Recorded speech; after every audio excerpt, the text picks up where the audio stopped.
Ça y est, Spider-Man est sorti, et Mark Webb, le réalisateur d'Amazing Spider-Man 1 et 2, mais aussi et surtout de 500 jours ensemble, a retrouvé sa liberté pour se relancer sur un petit film indépendant. Car oui, aujourd'hui, nous parlons de Gifted en 180 secondes.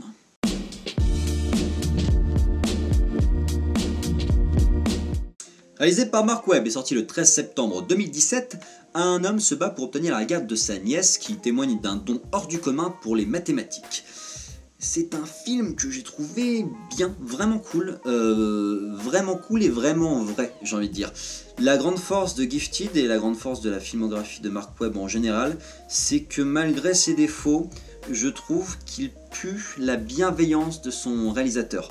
Ça m'a un peu fait penser à Before We Go, qui est la première réalisation de Chris Evans, l'acteur principal de Gifted, alias Captain America, qui a plein de défauts, qui est une comédie romantique assez attendue, mais qui transpire une certaine bienveillance qui fait qu'on s'y attache, qu'on a de l'empathie et qu'on y croit. Et c'est tout à fait le cas de ce Gifted. C'est-à-dire qu'il y a, je trouve, un manque de fulgurance, que le film est assez attendu, que c'est moins extraordinaire que 500 jours ensemble, qui était la première réalisation de Mark Webb, qui est pour moi l'un des plus beaux films de comédie romantique jamais réalisé, de drame romantique même. Il y a moins de fulgurance là-dessus, il y a moins d'inattendu, c'est un film assez attendu sur pas mal de points, mais tout fonctionne parce que tout est vrai et tout est beau.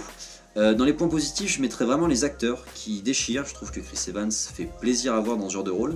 J'ai énormément aimé le rôle de la mère de Chris Evans, Evelyn, qui du coup va se battre pour la garde de l'enfant, qui du coup est un peu la méchante de l'histoire, mais c'est une méchante qui est excessivement bien construite, et même si on s'identifie pas à ses raisons, on les comprend et on a de l'empathie pour ça.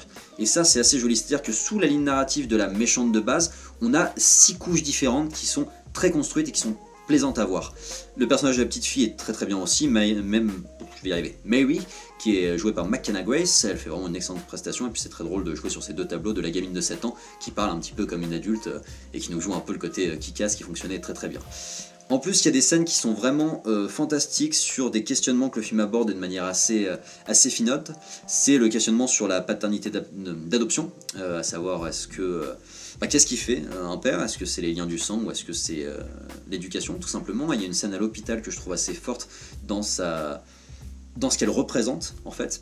Et puis il y a tout le questionnement sur la responsabilité, je vais y arriver, sur la responsabilité d'un génie. Est-ce qu'un génie doit vivre pour lui-même, c'est-à-dire mettre de côté son génie pour pouvoir vivre une vie d'enfant normale, ou est-ce qu'il a une responsabilité envers le monde et il se doit de porter son don même si ça va le foutre excessivement mal.